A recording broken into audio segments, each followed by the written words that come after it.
Oseo. Oseo. Konnichiwa. Konnichiwa. Today we're in the area called Zen Buddhism, and I have a couple of very old paintings to show you in that area like that. And the first one I'm going to start off with here is this painting down here. And you look in there, you'll see a man and a tiger, and they're both sleeping.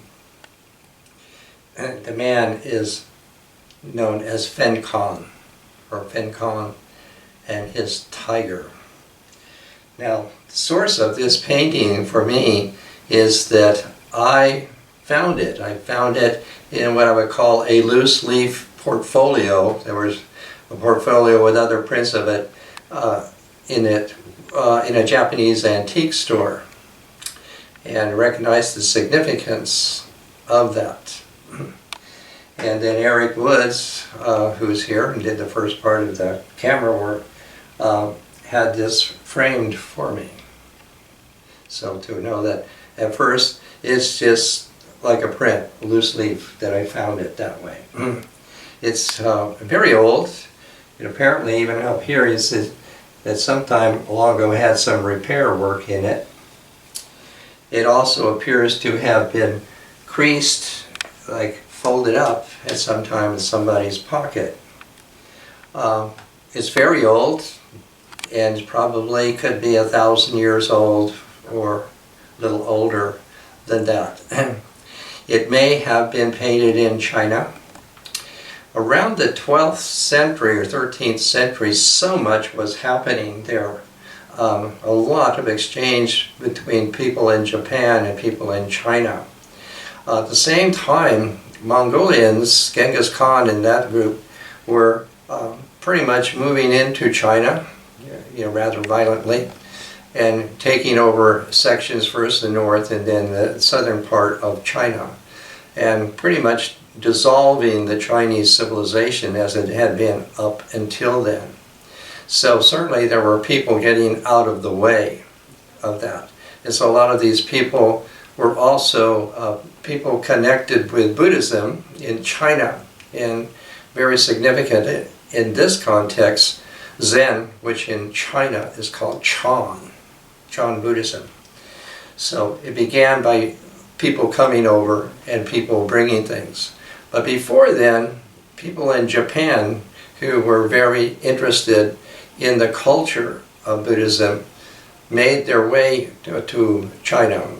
The early centuries, 7th, 8th centuries, increasingly Japanese going there and putting themselves in one monastery or another, or under a master like a Chan master, and so forth. So that kind of situation like that.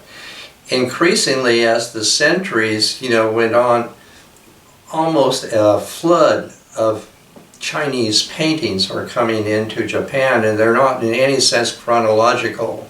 And they're being, inventoried and stored and so forth, in Japan, where they remain, by the way, or they may not have survived at all in China. So that's kind of the situation there.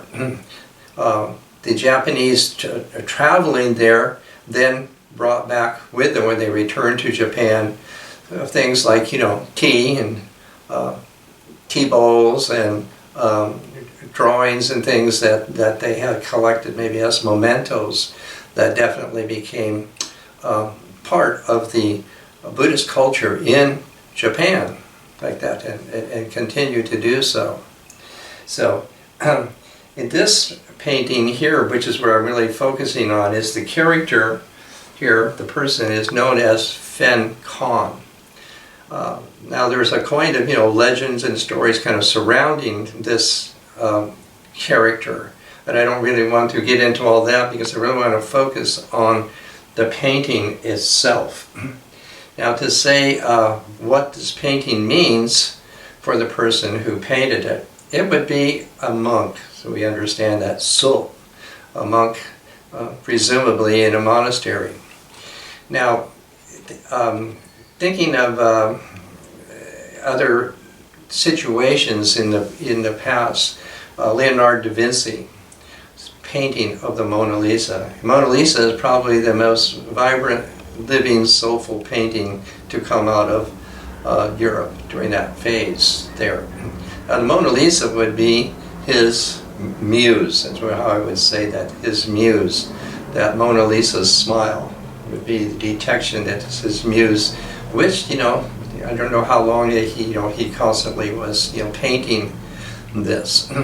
So that was something lived in his painting, his muse. The other I can refer to is Shakespeare's Othello, because I did the study of Othello, actually. And Othello, the character in the play, an actor has to develop to that. In other words, the actor can only successfully portray that Othello when he's ready to. So an involvement. So the analogy of those two illustrations to the painter of the Fen Kang is similar. Fen Kang actually only lives in the painting, just as Mona Lisa lives in the painting by Leonardo da Vinci. So in some evolvement or something that the monk, as we refer to him, comes to the kind of realization that he can bring out in his painting, Fen Kang, who only lives in the painting when it's just right. Painting very much was a part of Buddhism in China, starting with the Tao. When the men of the Tao had recognized in the paintings by painters a way of self-realization. So that is definitely fundamental to the understanding of this art in Chan and in Zen. Paintings is a part or a way of the self-realization, and that's how that has come about. It's an extraordinary painting to me. There's even little touches of rose color in the lips and the cheeks of the man. Now the painting most likely originally was much longer or taller in this. What happened in Japan is that men who became interested in cultivating the way of tea, we refer to as a tea ceremony, they were not interested in religious pictures and religious paintings. They were interested in the calligraphy, especially if somebody had written here on the upper part of the paintings something that would be of interest or even significance or maybe even historical. So in that case, the tea men would cut off that calligraphy, and then they would remount that and have that in their tea ceremony for their interest in their cultivation, where the picture itself was of no interest to them. And so an example of that, of course, these writings then were saved, as they are still there in Japan, because of mostly who wrote them. And in some cases, of course, the calligraphy is also of much interest to the people who cultivate themselves in that. The ones that may have been cut off of this painting, I'll share with you here a couple of them. This would have said in this manner: "Man and tiger form a unity. Why are they such faithful companions when their hearts and appearances are so diverse? Dream thought changes the confusion. The wind shakes pines and gateways. It is often late in life that we attain to cheerful and contented guise." That was written by Coyote Wu Yi in the 14th century. And another one: "Huddled together and woven into a ball, each is sunk in his dream. The tiger in tiger self, the man in man self." And that was by Pingzi Rujin in 1357. So it's very likely that these could have been the writings on this painting there. And because it also has been folded up or so forth, then you would think that somebody must have smuggled it, you kind of call it, out of China as the situation became more serious with the Mongols taking over. That's theoretical in that way. So this is a very significant painting. It's very sensitive. The subject of Fen Kang and the tiger continued to be in the repertoire of Zen painters, and also eventually brought in two other characters, Han Shan and Shi Jie. So then it formed a trio. Originally it's thought that Fen Kang was a person, the real Fen Kang was a person out of the Indian pantheon called Samanta, Bhadra. Maybe so. But the way that this is all treated is very different than how this subject was treated with other Zen painters later on, and more characteristic, of the splash and dash that you see of Zen paintings. So I really find that really extraordinary.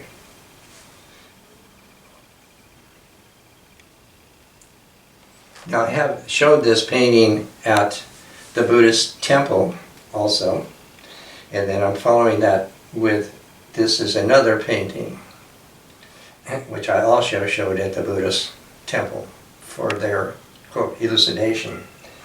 This painting here is a Bodhidharma. Now Bodhidharma is actually considered the patriarch of Chan or Zen Buddhism. He may have been a real person, he may be legendary, and so forth. And this painting is also very old. So also I want to say at this point, the situation between people of Japan and people of China in this particular area we're speaking of is Buddhism, there was so much exchange because you have Japanese students in China that are totally, in the art and philosophies and what have you of Chan in China.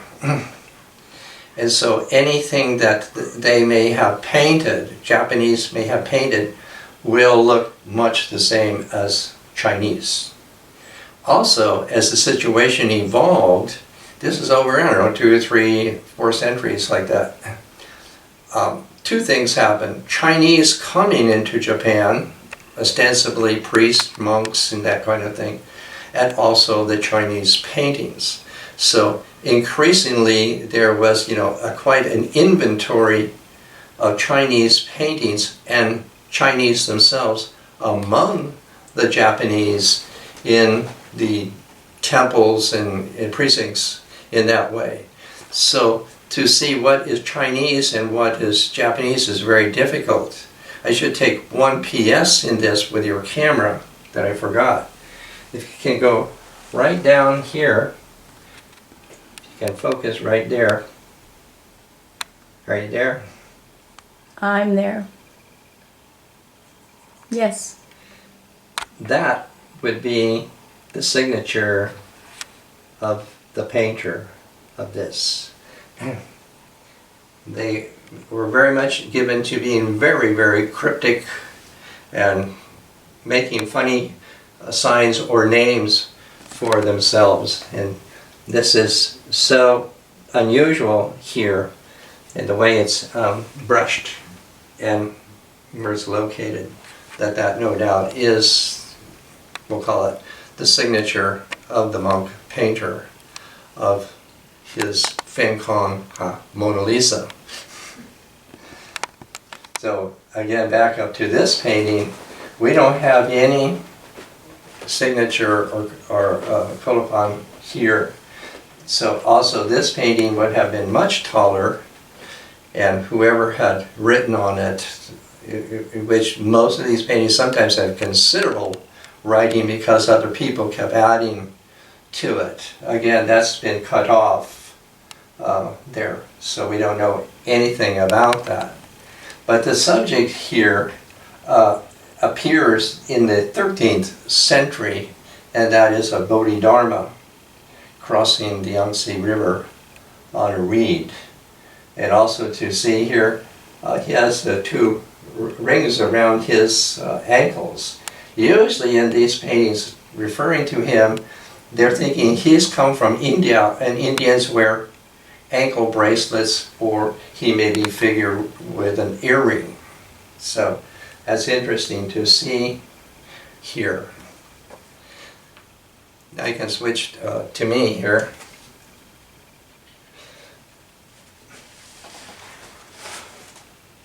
I made notes, for this here. The history of Buddhism is a myth, and it begins with Lord Brahma came to Buddha, who was living on Vulture Peak, and offered to him the Kamala flower as the invitation to preach the Dharma, known as the eye of the true law. Buddha took the flower and held it in his long fingers and savored its aroma, Coyote, and then smilingly ascended the lion's throne and began to preach. In turn, he turned this over to Mahakasyapa, and with that, smilingly, he said, "This has been entrusted to you. Accept it and pass it on for posterity." So now Mahakasyapa, he is now received, this aroma like that. Shortly thereafter, another disciple, Ananda, comes to Mahakasyapa and says, "What was that the Buddha had transmitted to you?" And Mahakasyapa said, "Go and take down the banner stick, and you might see me smiling at you." And that's where the passage takes place. I have made a reproduction of the banner stick here. The banner stick is an invitation to, it indicates that preaching is going on at this place. That's what that stands for. And so Ananda, then he caught, it's called the mine sign, Bushin Shu. And it was, then he is now a flower father. And it was handed on down one to another. And so to Bodhidharma. Bodhidharma was the 28th lineage of the flower fathers. Now the story of Bodhidharma is that he's a son of a Raj in Cholas, the southeastern kingdom, is what I can say. And then he's taking a trip on a boat to China. In the repertoire of Zen, there's even a film of it. Why did Bodhidharma go to the West? It's like that. The West, actually, in this case, means what made him want to go to China. So he did a 3-year voyage to China to see Emperor Wu of the kingdom of Liang, who was known as a very devout, very pious Buddhist emperor. So there, he has arrived there after a 3-year journey there, and conferring with King Wu there. King Wu wants to know what is the first principle. Oh no, first King Wu said, "Look at all that I have done. I have had temples built. I have copied sutras and read them. I have made my populace a very pious Buddhist citizenry here.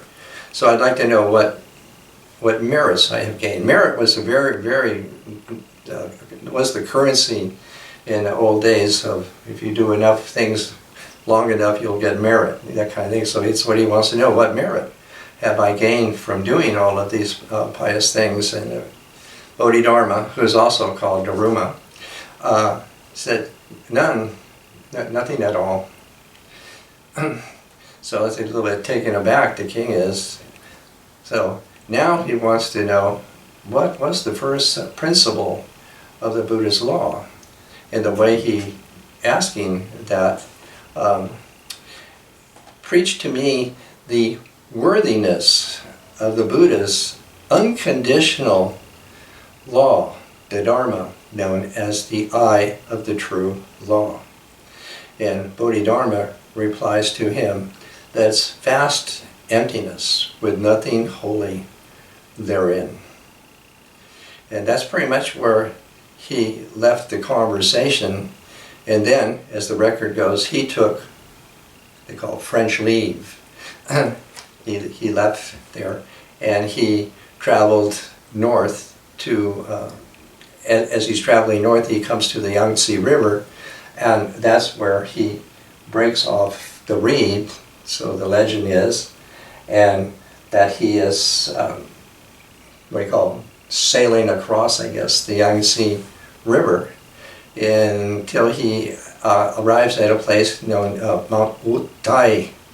And in a grotto there, he begins his famous meditation of gazing at the cliff wall in the grotto.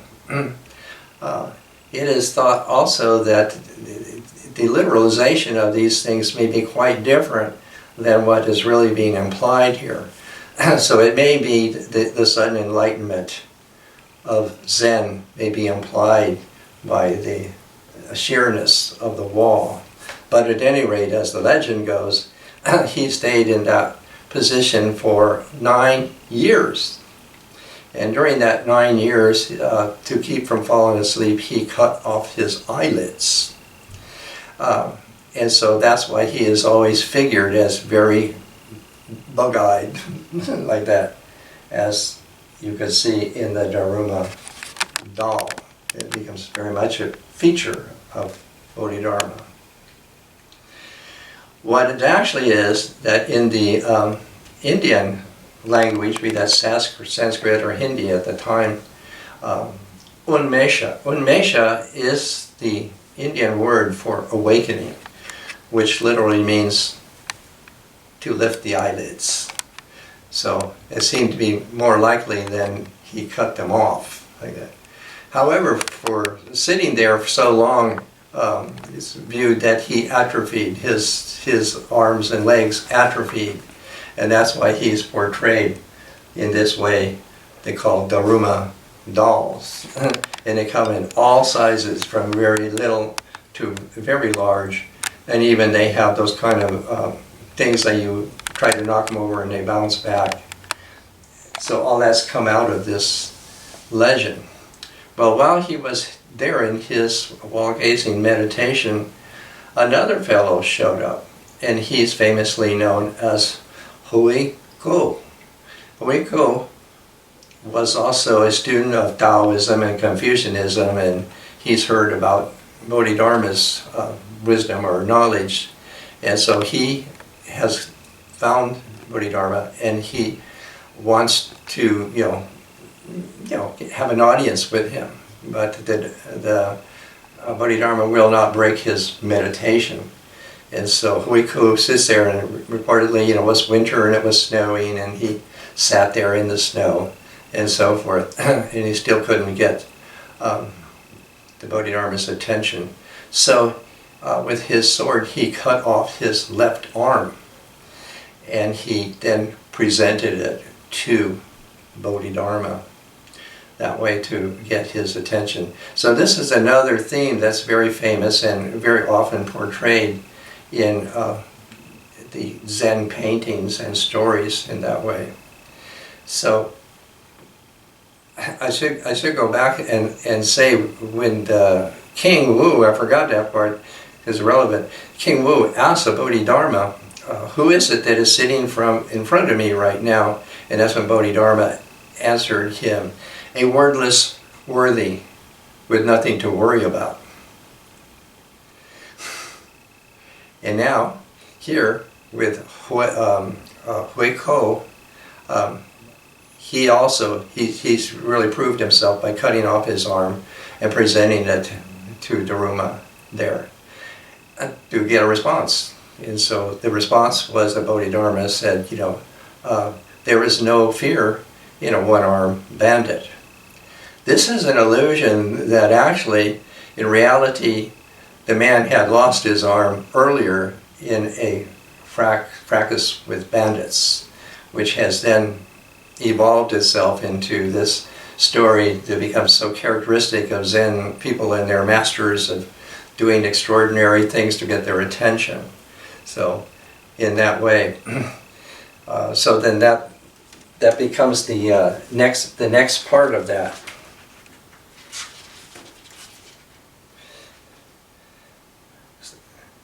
So then when Bodhidharma had answered him, then Huiko then became the 29th in the flower fathers is trying to do. Now over here, can you go over here with the Daruma doll? I put the other little one there because I wanted to remember to say Bodhidharma had, these few people around him that were followers, maybe you could say they're disciples.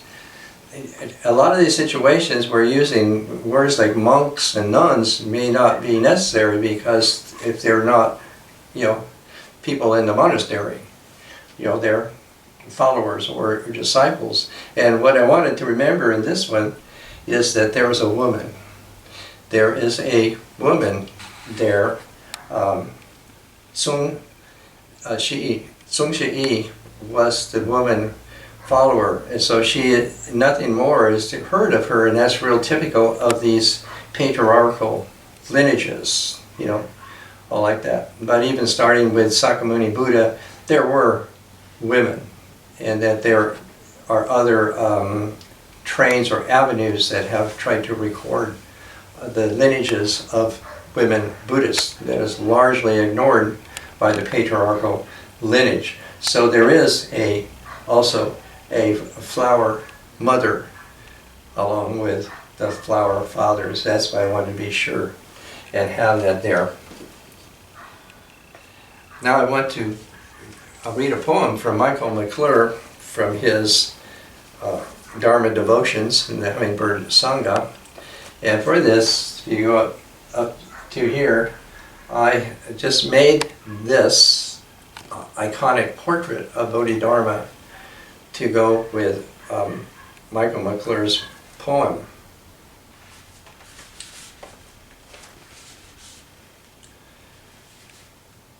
Calm makes a frame for the lurid. The bright purple and red splashed on shiny green silk is precious. The prayer flag of Bodhidharma's face is motionless over the door on a windless day. His portrait is black and white, and his eyes bulge, and the heart beats in his big chest.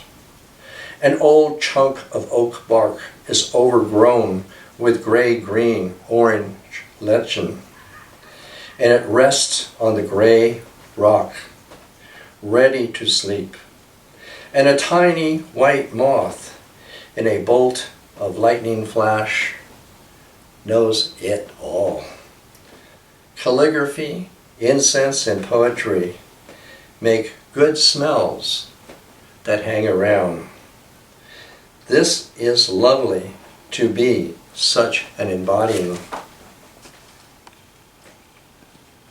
Tea bowl of tea.